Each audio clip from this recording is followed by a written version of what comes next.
What's up, spooky babes? Thank you for joining me for my official spooky, scary skeleton Halloween readathon TBR.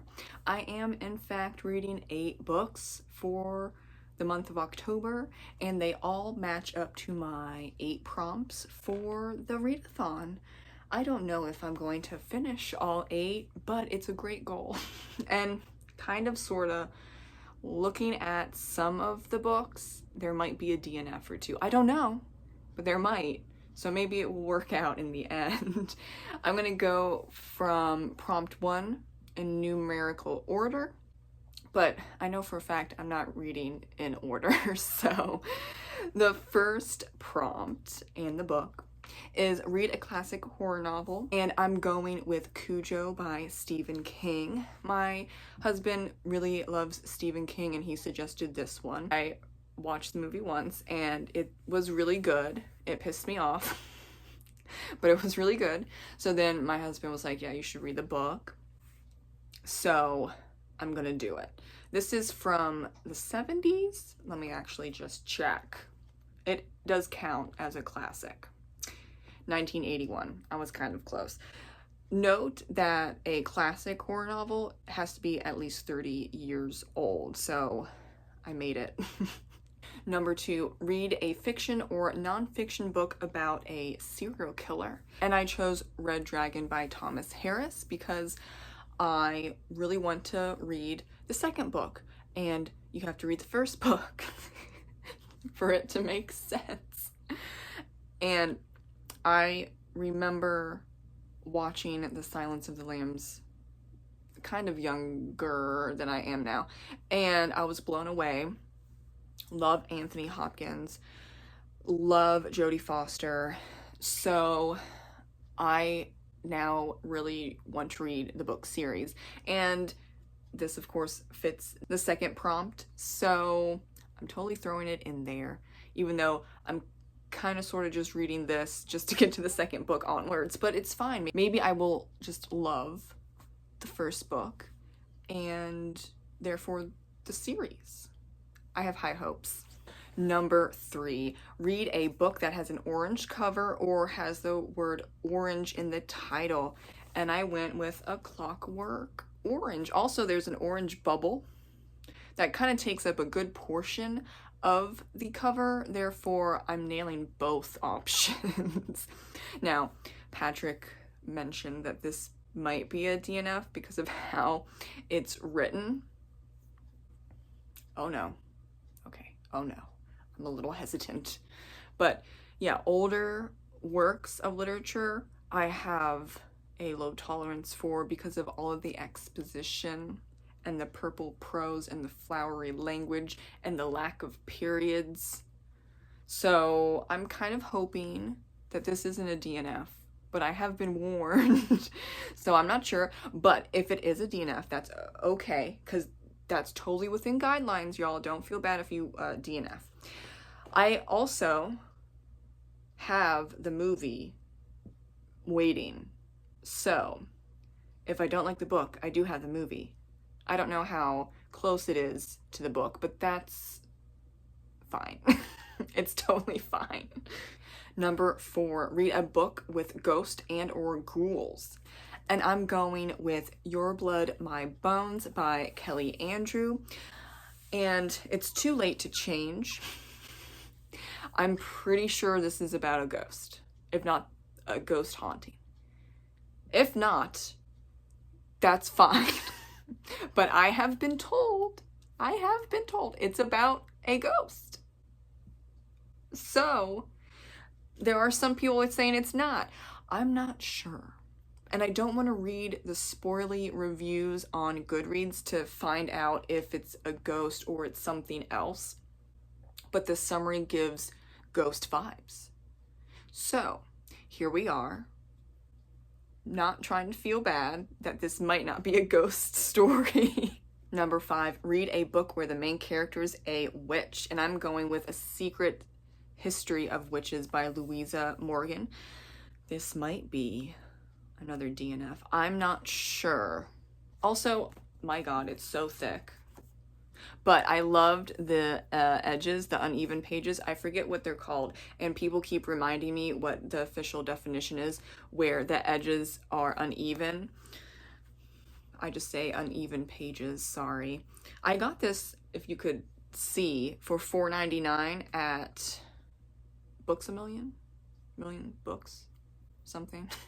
I got it used. It's actually a really good used copy, and for $4.99, what can I really complain about? Because usually these are like 20 bucks more than $4.99. So I'm gonna give it a go. It's been sitting on my TBR shelf for most of this year. Sorry. So that means I have to read it for this prompt. It's a good excuse, right? Number 6, read a fiction or nonfiction book about Halloween, or the book set during the month of October. So not necessarily a Halloween book. And I'm gonna go with Halloween Party by Agatha Christie. I've wanted to read this for some time. I actually planned this 6 months ago because it says Halloween. I didn't plan the Spooky Scary Skeleton Readathon 6 months ago, more like 4 months ago. But fantastic. It fits right into my prompts. I love to see that for myself.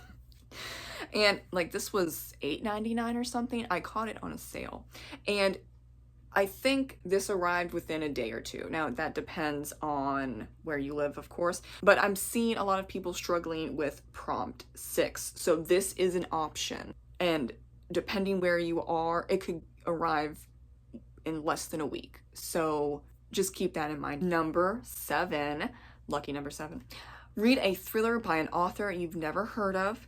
And I'm going with The Only One Left by Riley Sager. I've heard of Riley. However, I haven't read anything from Riley. Therefore, it counts.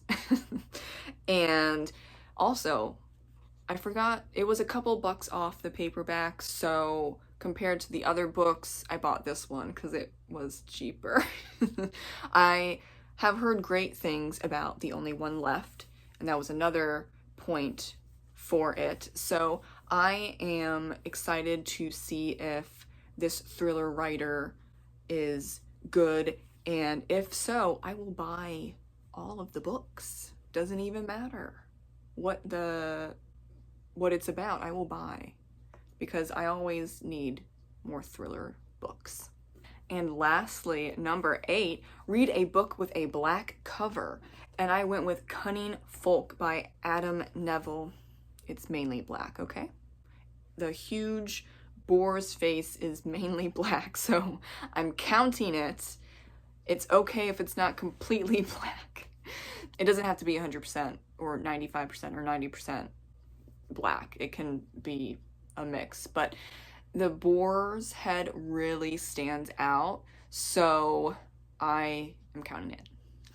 And this is for the Messed Up Book Club, and so is Cujo. And I do have book 9 floating around. That's The Ring. That's book 3.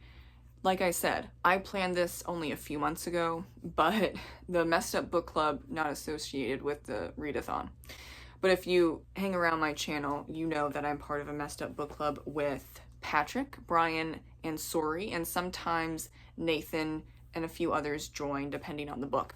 But I'm using 2 out of the 3 books for the Readathon, and then if there happens to be a few DNFs and now I've run out of books, I have The Ring.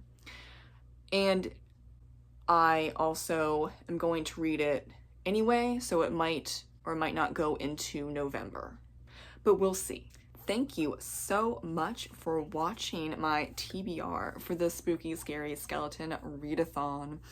Check out all of the other 11 co-hosts down in the description box below. Happy Halloween season, everyone, and I will see you in the next video. Keep in mind that I will be doing weekly wrap-up videos, always posted on Fridays specifically for the Readathon, and that's where we will gather and chat about our reading week, because I'm not doing any private groups like on Discord or Facebook or anything like that. It's very chill. We're just hanging out in the comment section in my weekly wrap-up videos. So keep that in mind, and the other co-hosts might be doing the same, but like I said in previous videos related to the read-along, every co-host is doing their own thing, and I'm basically kind of doing my own thing as well.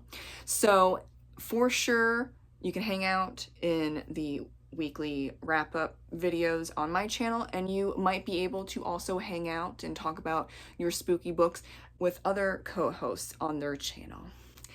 Thank you so much again, and stay spooky, because the Readathon has officially begun.